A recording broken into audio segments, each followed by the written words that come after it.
You are listening to the First Down Breakdown with Beast and Breeze picks. Like I've been ballin' cause I'm really ballin'. I wanna apologize, I'm not really sorry. What is going on, folks? Happy Thanksgiving. Very excited for this big week of football. A lot of games going between Thursday and Sunday. So we're excited to be back, guys. Welcome to the First Down Breakdown. If you're new, this is an NFL betting podcast we do every week. My name's Beast Picks. This is my guy, Breeze Picks. Excited to get you guys some picks today. How you feeling today, Breeze? Doing good. Disappointing week last week, to say the least. I think I went like 2-4. So need to bounce back this week. Thanksgiving is always a tough week to bet with the short week, but looking forward to hopefully giving you guys some winners this week.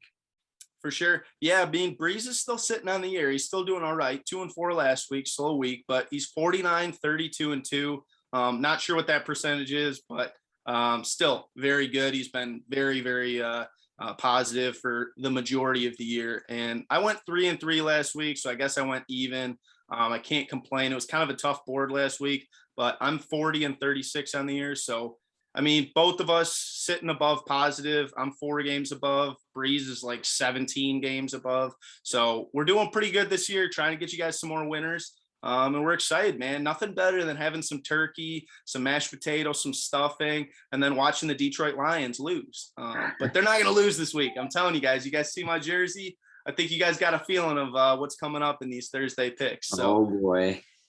Do you have any plays on the Thursday games? I think I got the early one as far as the Lions go. So I guess I can lead us off if you want. Yeah. Might as well. I just hyped us up with the little Lions talk. You got the jersey on. Let's start it off. Hey man, got to start it off. All right. So I'm really looking at this game. Taking Lions plus 3.5. I think the line might be plus 3 on some books now, but I grabbed it at 3.5. I wouldn't even be opposed to taking plus 3, but anytime you can get 3.5, that extra half point is a big difference in betting. But this has everything to do with Justin Fields ain't playing, and Andy Dalton is not that much of a downgrade. Personally, I like Justin Fields and what his future is. Andy Dalton's not that big of a downgrade, but he is a downgrade. You take away that running aspect. Fields has had some big games where he's, ran all over teams, like the game against the 49ers. He looked very good. I just feel like we're probably going to get Goff. It's looking like that. All the signs are pointing that way. Campbell said he's leaning towards that way. Goff said he feels very good. It'll probably come down to a game time decision, but I think that decision is leaning more like 75%, in my opinion. Even if we get Tim Boyle, I'm okay with 3.5 points. I'm looking at the Bears defense.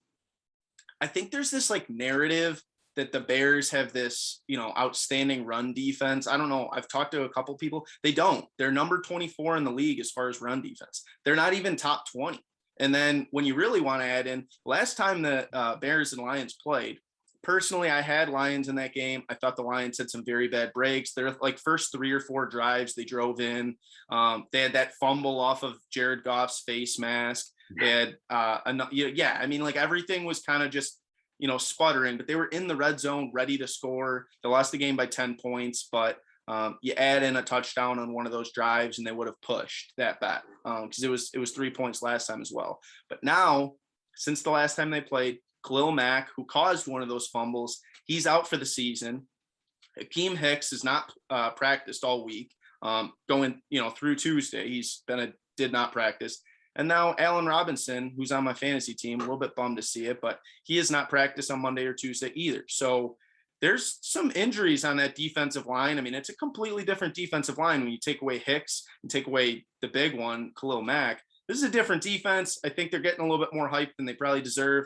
The Lions are at home, Thanksgiving game. It's the big thing in Detroit. That place is going to be packed. People are going to be tailgating. It's going to be a fun game to watch regardless, but I actually think the Lions are going to cover. And I wouldn't mind sprinkling a little bit of money on the money line. I really feel like this might be their best chance at getting a win. And I think Goff's going to be back. So, that's my play on Lions, man. Yeah. I mean, good luck. Hey, I'm drinking the blue Kool-Aid, man. I'm drinking the blue Kool-Aid. This is just one game I did not want to touch whatsoever. Just an absolute dumpster fire. But I mean, I agree. I think it comes down to if Goff returns or not. If we're starting Tim Boyle, I don't think I can trust Hey, ride our the boil offense. train, baby. Boil it up. He, Boil it up. he looked awful. Um, and then I would say lean under here, but I mean now it's at like 41, and that's pretty damn low. Yeah. Usually the Lions tend to have like high scoring games for Thanksgiving. But yeah, this is gonna be some ugly football. I don't know if you want to start your Thanksgiving off watching this game, but Yeah. Yeah. It's a hopefully tough the one, but Lions, hey, we're gonna be watching, man. That's what we do in Detroit. We watch our team. hopefully the Lions start Thanksgiving off right, I guess. Hey, I think a win's coming, man. I don't know. Maybe I'm buying in a little bit too much, but this might be the week. So, but I think you got to play on the 4:30 game if you want to go with that. Yeah, I can jump into that. Yeah, for me it's always tough kind of playing the Thanksgiving games. Feel like it's a short week. It's always tough to kind of judge, but this one I liked it a lot. I'm playing the under in the Raiders Cowboys. It's under 51.5 right now. Strictly just because like Dak's probably gonna be out without Amari Cooper and CD Lamb, both not looking like they're gonna play. I think Mika Parsons has been a beast as a rookie. Yeah. Trayvon Diggs, beast on defense and the quarterback. And then what also really stuck out to me is like Cowboys are on a 2-game losing streak on Thanksgiving. So I I think don't know that. defense is gonna have to show up here. Playing the Raiders, who've been a little better, but kind of a letdown last week against the Bengals. Cars started off the season great, but it's kind of looked all right lately. I think the offensive line hasn't been doing a whole lot for them. I just don't see either of these offenses going off really. I think it's gonna be a slower game. You might have one or two breakout plays, but 51's a lot of points. Yeah. Probably see like a 30-17 game Mhm. in this one. So I got the under in this one. Yeah, I like that play. If I was to play anything on this game, I'd probably lean under. Maybe I'll throw it out like a small play, but nothing official really. But the other play I looked at on this game was I almost did like Vegas +8. The Raiders +8, man. Like you said, there's a ton of injuries for that Cowboys receiver group. And I mean, I'm not saying they can't still score points with, the duo of Elliott and Pollard, and they still have receivers, whether it's Gallup and Cedric Wilson. But I just feel like the Raiders kind of they got some offense going. I don't mind what Derek Carr does for that team. But I just have some feeling that the Cowboys might open this one up. There's a reason it's 7.5. Maybe they're trying to tease you into taking a Raiders team that has looked pretty good at times this year, but I have to stay away. I got other plays, I'm excited about. So, but I like that under 51. Dallas's defense kind of underrated. Like you mentioned the Micah Parsons and Trayvon Diggs, but they've got some pieces on that team. I think they're kind of an underrated defense for sure. So I got the last game of the Thanksgiving Day. So we got 3 plays on the 3 games on Thanksgiving. You guys can thank us later when we go 3-0 between the two of us. But the last one we got here is the Saints and the Bills. We're taking under 46 in this game. Saints looking like they're not going to have Kamara or Ingram. Both did not practice on Monday or Tuesday. That changes everything. Trevor Siemian is not that great of a quarterback, but then you take away the ability to run the ball. I'm not even sure. They said, I think it was like Tony White or something like that is going to be their potential running back. That's a completely different offense without Kamara or Ingram for that matter. But the other thing I look at with this game is I think there's this notion that the Bills and the Saints have like these like electric offenses. And I do agree, Josh Allen and that Bills offense can be very good. But when we look at the other side of the ball, Saints and the Bills, both top 10 in points per game allowed, and then yards per game allowed, which yards per game, I know it's not points, but it's still very important. The Bills number 2 in the league in points per game, Saints number 10 in points per game. So both of them have good scoring defenses, but the Bills are number 1 in yards per game allowed, Saints number 10 in yards per game allowed. I just feel like there's a lot going on there. That kind of points to me saying, hey, this game's probably going to be a lower scoring game. People will just look at Josh Allen and look at, the offenses here and ignore those defensive stats. But like I said, Simeon's not a good quarterback. The Bills offense has kind of been struggling the last, 3 weeks. 2 out of the last 3 weeks, they've lost, and they've lost games where it was like a 9-6. And then last week they scored 15 points. there's some injuries on their offensive line, I've been told. And if the Bills struggle, I don't see the Saints putting up a ton of points in the first place. And if the Bills aren't scoring, I don't see where the points are coming from. I don't think Simeon without Elvin Kamara is going to be, putting up 30 points or something. So I'm taking under 46. I'm excited about that play. I was telling Breeze before the show that Barstool did a boost on the Overs Club, making you bet like $250 and you get this jacket. Listen, they picked this game for a reason. They want you to get suckered in. They picked that game. They would not just pick, a random game. They're picking this game, trying to get you to take the over, and they're going to sucker you in, and people are going to want the jacket because they, love Barstool, and I get it. But there's a reason they picked this game. Something's telling me, besides all the stats I already went off on, take the under, man. Just trust me on that.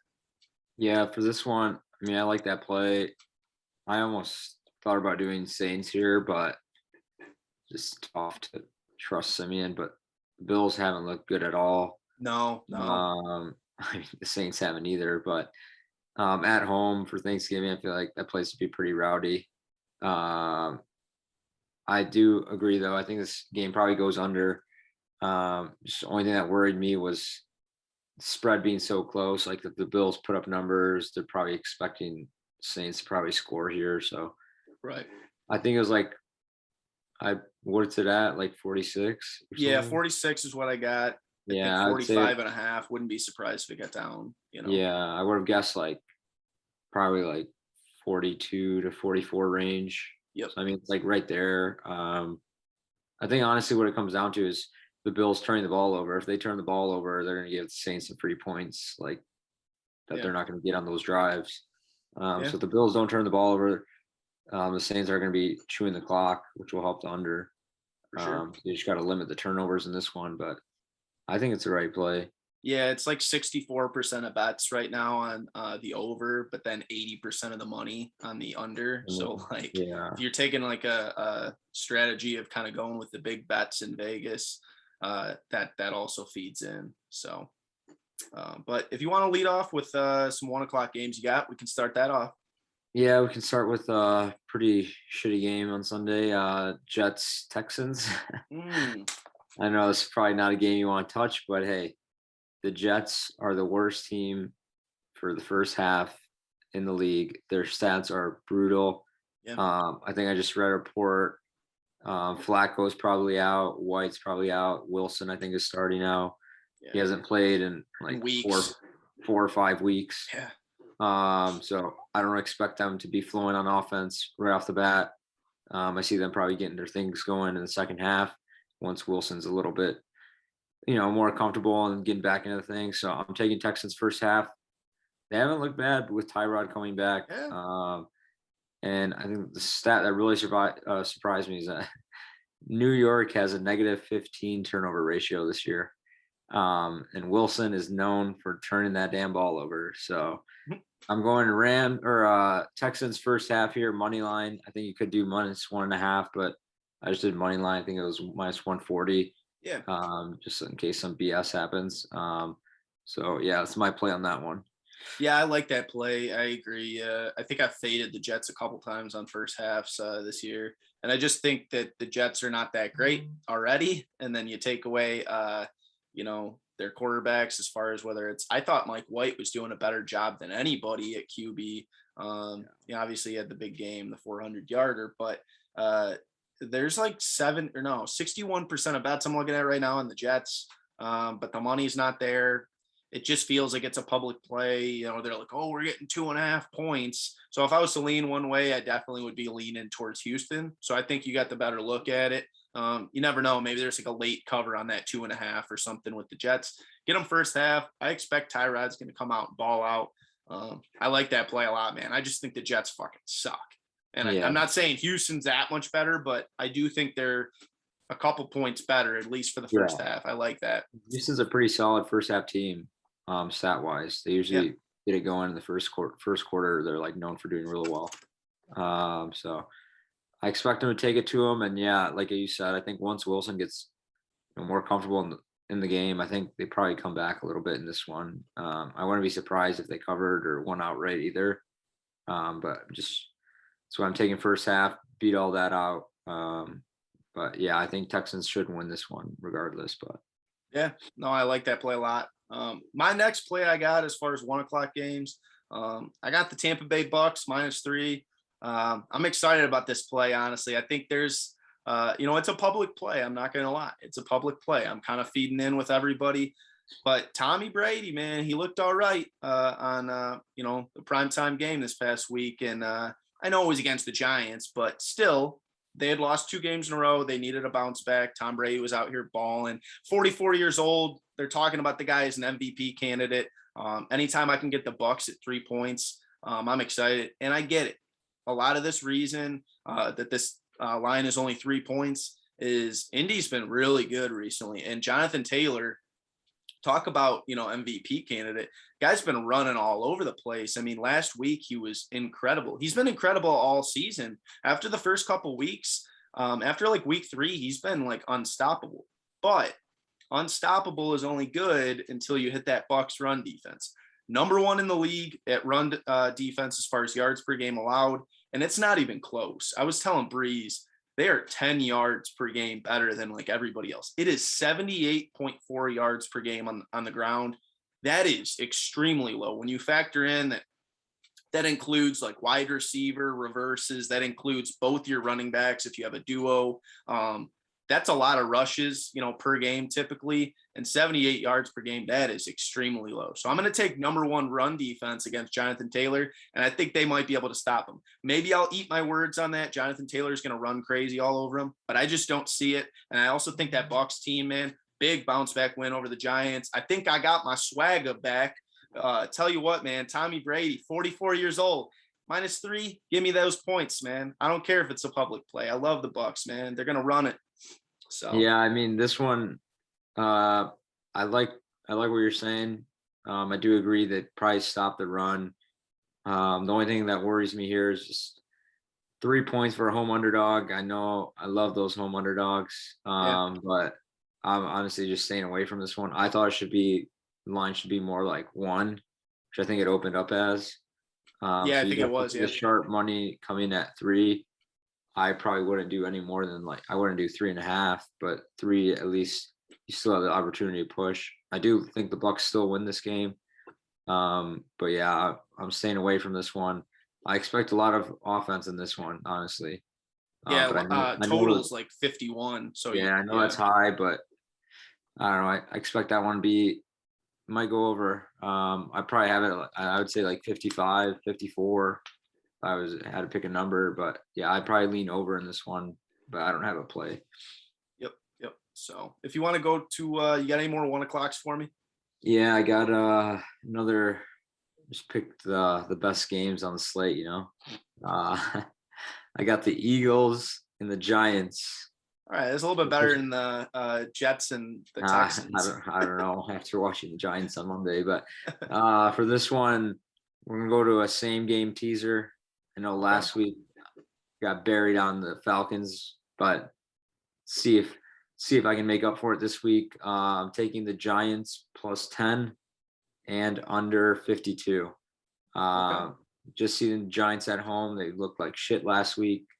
They fired Garrett for offensive coordinator. I think their offense is gonna be doing some things differently. I'm not really sure who's taking over the reins on that, but I definitely see the offense trying to bounce back here. Eagles have been playing out of their mind.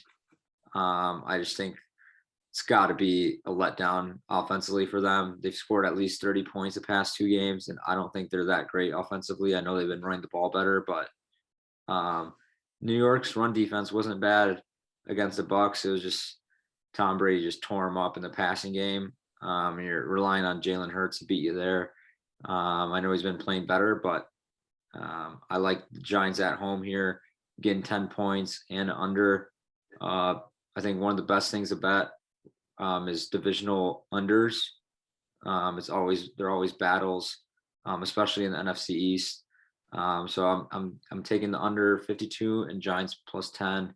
See like the Eagles winning by like field goal, honestly, like 20, 24, 21, something like that. This one.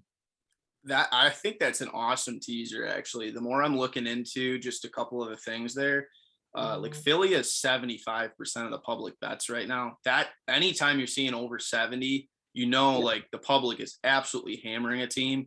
And that just tells me like the Giants are the play. But 4 points is kind of tough to trust the Giants with after what we saw on that Bucks game. But you're getting them with 10 points. And I think Philly, I just looked it up real quick when you were kind of going. They got the number 21 rush defense in the league.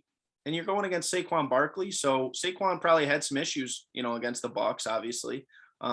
But he's back, and I think that he actually may have some success. That helps Danny Dimes, because Danny Dimes is not a good quarterback. We know this. But when you have Saquon kind of doing his thing, it opens up the play action. I think this game's going to be closer. I think there's a reason that they put it at 4. They obviously think that the Giants can do all right. And the Giants are at home in this game, correct? Yeah. So, I mean, that helps things too. I think they're going to be fired up. I like that a lot. And the under, for that matter. Both teams, I just don't think their offenses are outstanding. And maybe, we kind of get a lot of Jalen Hurts running it, a lot of Saquon running it, a lot of Miles Sanders kind of back there. And, hey, run that clock, man, kind of keep it ticking. So under 52 is great to add in there. I like that play a lot. That's actually a great teaser. And then just to add something else, and then you pull it up real quick. You're going to love this. Oh, boy.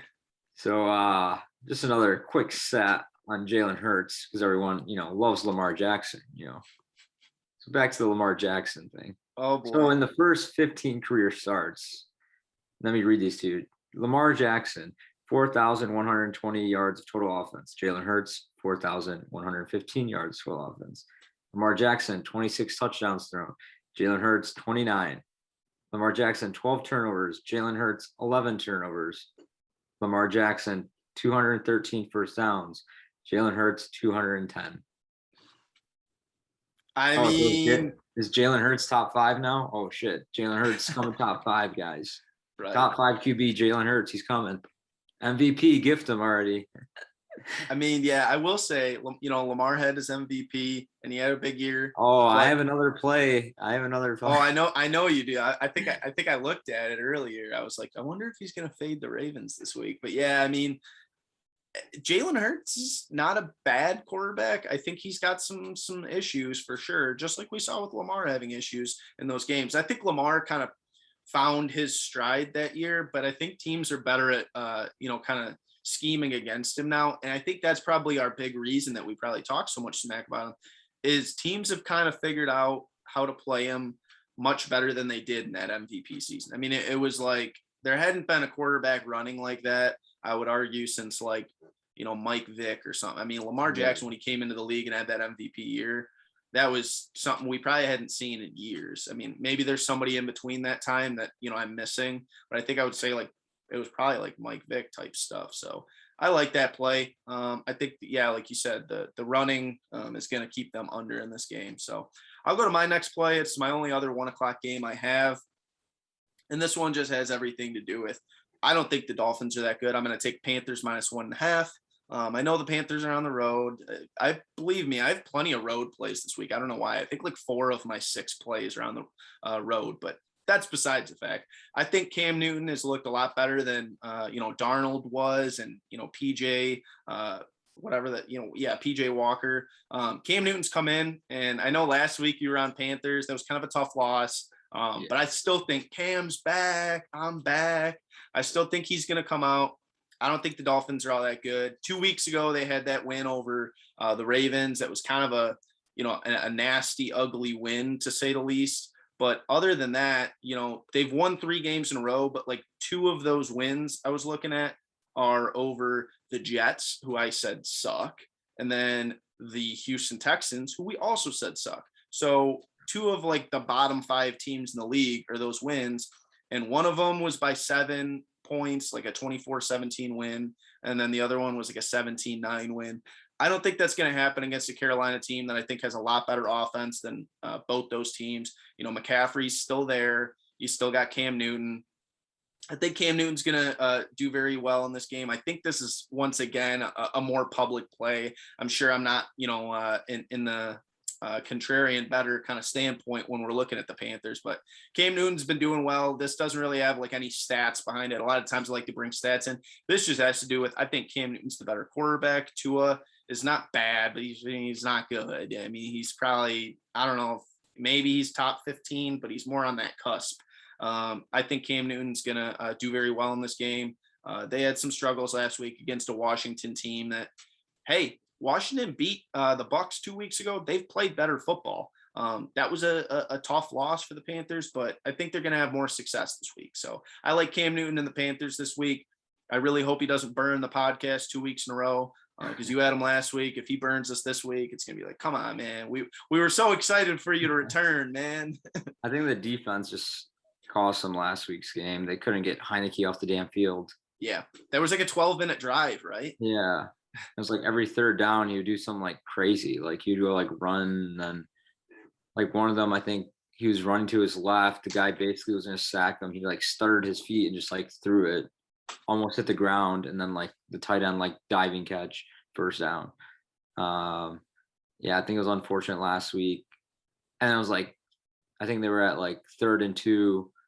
They threw it both times. I know they only had a minute left on the clock, but I mean, they could have just like ran, got the first down, continued the chain. So Right. I don't know. It was a tough game last week, but yeah, I agree with you. I like Panthers in this one too. I just didn't do it because this was last week. Kind of butthurt about it. But yeah, I think they should cover here. Honestly, just if the only thing it comes down to is like if Tua goes off, but I don't really see that with the Panthers defense. Yeah, Panthers defense is kind of, we talked a lot about them early in the I year. probably think this game goes under, honestly. Both defenses have been pretty solid lately. But I know it's low. It's like 42 or something. But that Miami Heat is different when people go down there. That's the thing that scares me. Yeah, I need Cam to kind of get it together this week, kind of get his team fired up. So I'm excited for it though. Do you have any more 1 o'clock games? That's all I have. I think. Okay. Do you have any more? I don't have any more 1 o'clock, so you can start us off with the 4s. Yeah, with the 4s. I think it's probably gonna be the game of the week, in my opinion. I'm taking the Rams +1 coming off a bye.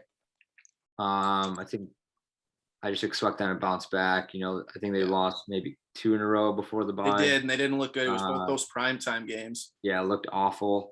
But I think the most important part why I like this play a lot, they said Aaron Rodgers is hurting pretty bad with his toe.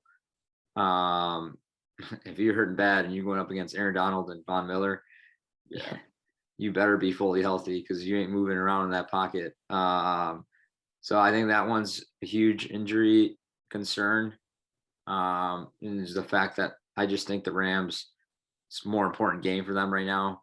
The Packers are undefeated at home, but I just think Stafford gets back on track with this one. But maybe I eat my words because you know how I feel about Stafford. Maybe he lets me down, but taking Rams +1, I think public's probably gonna be on the Packers here and be like Packers at home, thinking Rams haven't looked good of late. I wouldn't be surprised if the public's on the Packers here. I haven't really looked, but wouldn't be surprised if the public's on the Packers. Yeah. It's like 56%, I believe. Okay. Yeah. So I'm taking Rams +1. I think it's a good spot. Maybe even like if you want to do a teaser with them, get them at like +7 too. Yeah. I actually didn't even think about the teaser aspect. So I'm on Rams +1 as well. So you got both of us kind of fired up for this game. Just like Breez said, I think the Rams coming off a bye, they know that they dropped some pretty bad games right in front of the entire country on prime time. Losing to San Francisco, granted that game was on the road, but that was a tough one. They lost by 21 points. And then against Tennessee the week before, they lost by 12. So, I mean, these weren't even necessarily like one score, losses. They were some really tough losses. And Stafford did not look, all that good in those games. So I think McVay probably in this bye week is like, hey, we got to get the offense right. We got to do some stuff right.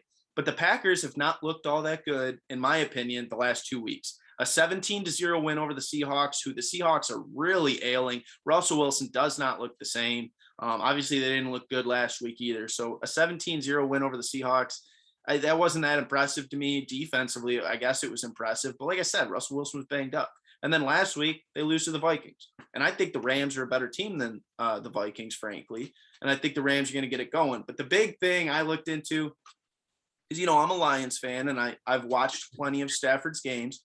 I was like, man, I'm just curious, what are Stafford's, stats against the Packers since 2016 is what I did. So that's the last 5 years, essentially.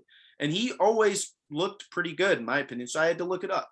Stafford versus the Packers since 2016 in 9 games, 17 touchdowns, 3 interceptions. That's pretty good in itself, but 290.9 yards per game. He's averaging 290 yards a game. That's pretty good. It's damn near 300. 65.1% completion percentage and a 107.3 passer rating. Those are solid stats. And he was facing the Packers with some pretty shitty Detroit teams between 2016 and now. We had the Matt Patricia era. We had, some really bad offenses. So I'm just being honest. I think Stafford is a much better quarterback than, what's going on in like the last 2 weeks. I'm saying I don't think that's Stafford. And I think he's got a lot of experience against Packers teams. Going into Lambeau, like that's tough for a lot of quarterbacks. It ain't going to be tough for Stafford. He's done it his whole career, essentially. So they're going to be ready for this game. I love Rams +1. Yeah, and I think also to add on, like Packers defense has looked good of late, but I think last week kind of showed where they're at right now. They have a ton of injuries. Yeah. Kirk Cousins put up 30 points on you. Granted, 34, man. Yeah. Granted, he's been playing better this year, but taking Stafford over Cousins. And if he can put up 30 that defense, I don't see why Stafford can't with all his weapons either. So, I think it was 56% is what I said the public percentage of bets right now is with the Packers. But the money is completely flipped. The money is 65% with the Rams. Yeah. So that sharp money is on Rams. And you're getting +1, man. Like, personally, I think this is closer to a pick 'em. I'd almost say the Rams, in my opinion. I know it's just -1 because of the last 2 weeks. It's serious. So they're coming off a bye. Toe injury is a big deal. Like, I played soccer growing up. I know people that suffered like turf toe. Yeah. That shit is not fun. If that's what Rodgers has, it is not going to be a fun game for him. Yeah, definitely, man. Well, I'll go to our next play. I got Vikings +3.5. This one, once again, it's not necessarily a play that I have a ton of stats on. I just think the 49ers get a little bit gassed up. The Vikings looked great last week, and I'm getting +3.5 with them. I just feel like, hey, that was a very impressive win against the Packers team that, as much as I kind of talked a little bit of smack about what they were doing the past couple weeks, they're still a solid team, and it's still Aaron Rodgers that you're playing. So this is a game that personally, I think 49ers getting a little bit gassed up. I think, the win over the Packers was impressive. But at the same time, I'm taking Kirk Cousins and what he's done recently, and I'm going to run with it because I think he's had probably one of the best seasons in Minnesota that he's had so far. And I think the Minnesota team, what is it? They've won back-to-back games now over the Chargers, who I think are a solid team, and then over the Packers. So 5-5, they're fighting. I doubt that they can make the playoffs, but you never know. Maybe you rattle off a couple wins, put yourself into contention.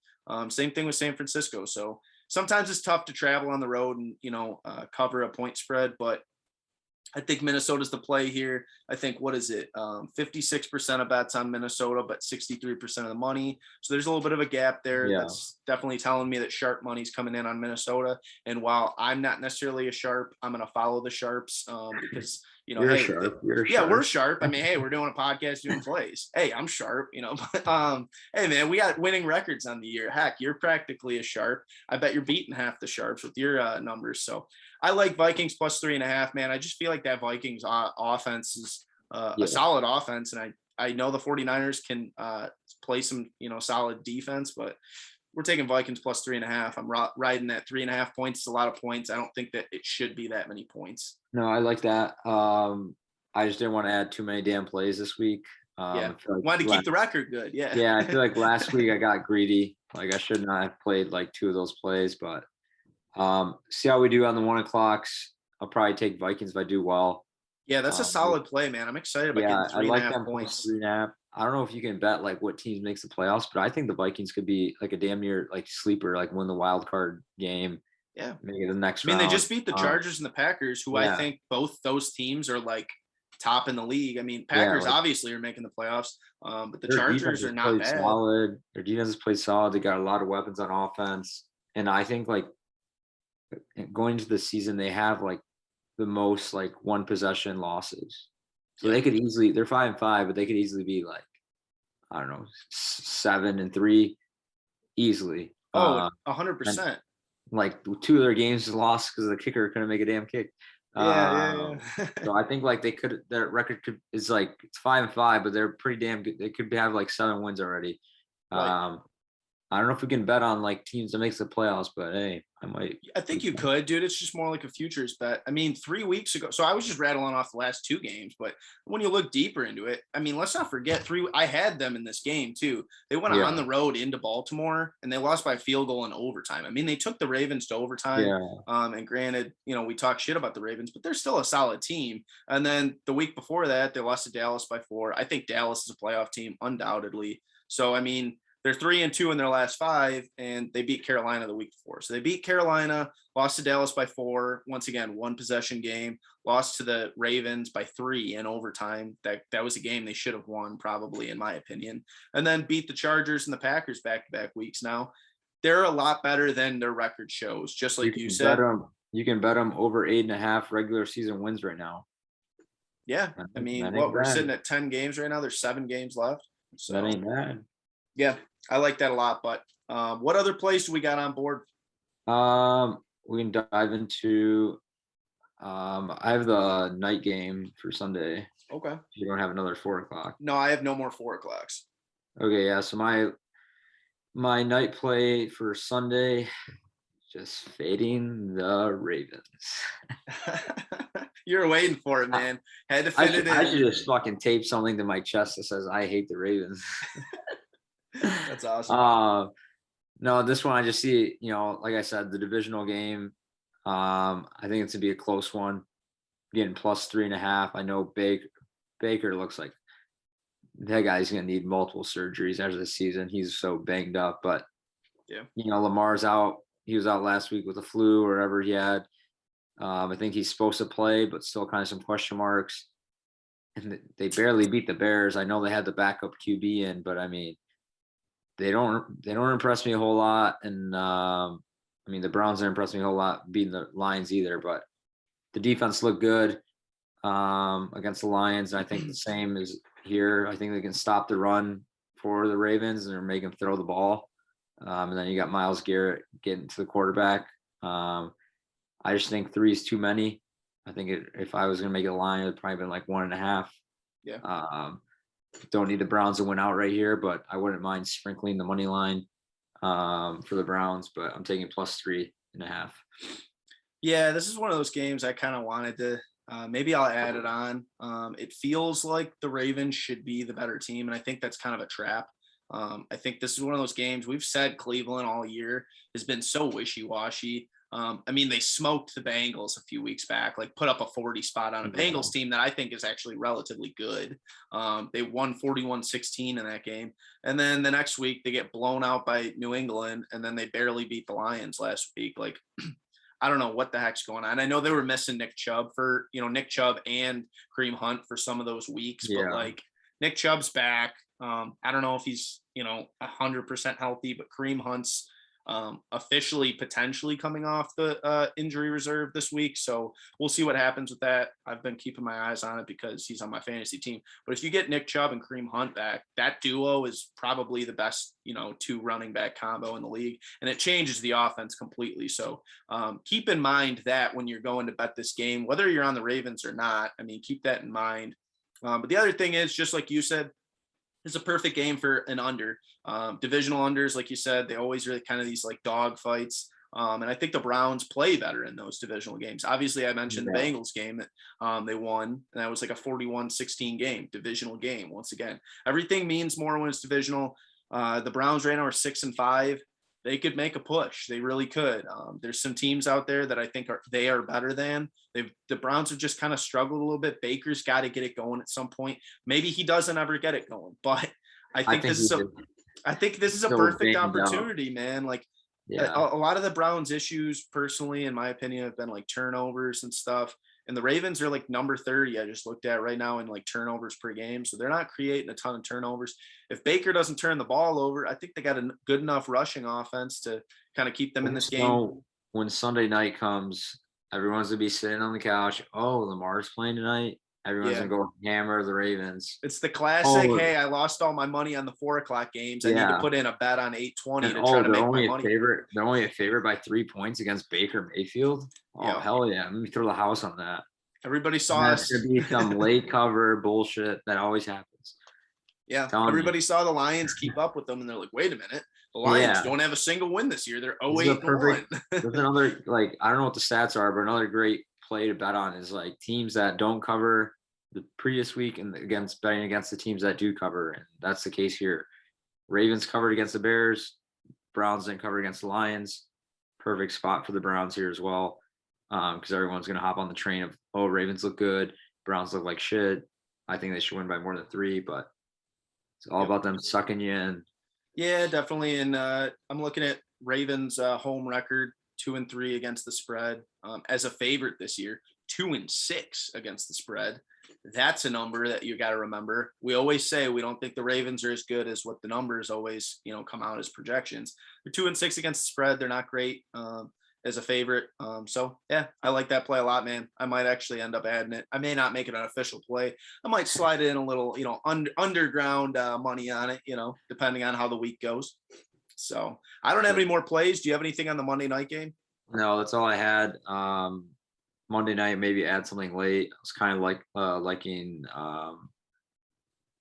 was trying to fade Washington, but Yeah. and again, Russ is, yeah, I'm probably not gonna touch this game. Honestly, both teams pissed me off lately. Like, Yeah.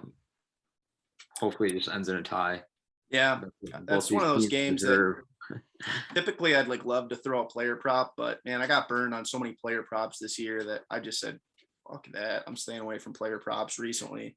But yeah, that's all my plays. So to kind of recap what I got Lions plus 3.5 against the Bears. Hey, like I said, they might get the win, man. They might get the win. Might be a Thanksgiving miracle. But then we got Saints and Bills under 46 in the 8 o'clock game on Thursday. And then I got Bucks -3 against the Colts. Give me Tom Brady, 44-year-old MVP. Panthers -1.5 at the Dolphins. We're riding with Cam Newton there. Rams +1. We went over how Stafford's stats are against the Packers. And then Vikings +3.5. Give me that Kirk Cousins, MSU alumni, baby. Let's go. For me, I got Cowboys under 51, Texans first half, money line -140, teasing it up with the Giants +10 and under 52 in that one against the Eagles, Rams +1 with Beast, and Browns +3.5, baby. For sure, man. I guess the only thing I can really say before we end the show is give me, if you want, I can lead it off, but give me, what is your one betting thing you're thankful for? Betting thing? Yeah, just like betting whatever happens in a game. Like, what's your favorite thing to happen that helps you cover whatever? If you want, I can lead off with one. I'll lead off with one, give you a second thing. That I would say it's usually I'm on the opposite side, but there's no better feeling than when you got like a basketball game like +5.5 and your team is losing by like 7 or something like that, and then they hit a 3 to put it to 4. And you end up hitting the bet. It's always like a garbage time shot that like doesn't matter at all. The other team throws up some 3 at the end of the game. You cover the absolute backdoor cover. That's the most like worst one to be on if you're on the opposite side. Yeah.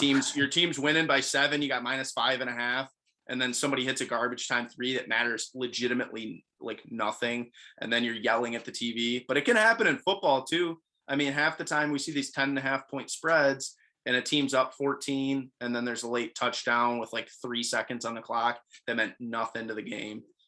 So that's what I would say. I'm thankful for backdoor covers. I agree. When you said, what are you thankful for? The first thing that popped up in my mind was like, God, I hate like basketball with like the fouling shit. Oh, yeah, Because yeah. Because I literally saw like something yesterday, like Arkansas was playing, I think Cincinnati college basketball, and I saw on Twitter like the spread was 5.5. This guy gets the rebound with like 4 seconds left on Arkansas. They're up like 5. There's like no point in following. The Cincy guy like goes up to him like trying to rip the ball to get a jump ball. Clock runs out, the game's over, and then the refs like blow the whistle. They go to the scores table and they add .3 back on the Oh my time. God. The guy shoots 2 free throws. He needs 1 to make. He misses the first. Oh He my shoots God. he shoots the second one. It like hits back iron, like, rolls around, drops. Like Oh my, Arkansas like covers by 1. Now I was literally like laughing reading it. oh my God. I guess for football, thankful for honestly like QB kneels. Yeah. Yeah. Sometimes you'll have like an O or an under, and they're like in the red zone. Yeah. You're I've had like, an yeah, under where like, yeah, they're on like the 5-yard line and they kneel the clock out. you're I just like, texted you about that last week, I think. I was like, please, dear God, like, do not score, just kneel it out. And they did. And it was like, hell yeah. yeah, because I think So, that's good because like sometimes even it's like like 3 minute times left on the clock, they get the first down, they just need the rest of the 2 minutes. I think the NFL needs to change that rule. Like there's too many minutes or too many seconds on the damn play clock. Like the 40 40 or seconds. whatever. Yeah. Yeah, just chewing off way too much time. It should be like, I don't know, like 25, 30. I think it would make games a lot more interesting and beats kind of the purpose of it, but I mean, helps us out. But Yeah, for sure. that's Yeah, what no, I I would would say say. I'm appreciative of that for sure, man. And then we're thankful, obviously, that we get to watch the Lions on Thanksgiving every year. Not everybody gets to have a Thanksgiving game. It's a tradition. It's always a tradition of watching the Lions lose typically, but it's a tradition that they cannot stop. There's a lot of people from other cities that are like, why can't the Patriots play every year on Thanksgiving? I'm like, you know what? The Patriots have enough. Give us our one thing that we have to look forward to. Take your Super Yeah. Bowls and get the fuck out of here. Give us what we got. So, all right, but that's it, man. That's all the plays I got. And I'm excited for these games. And as we said, happy Thanksgiving, guys. We'll see you guys next week, and happy Thanksgiving. Happy Thanksgiving.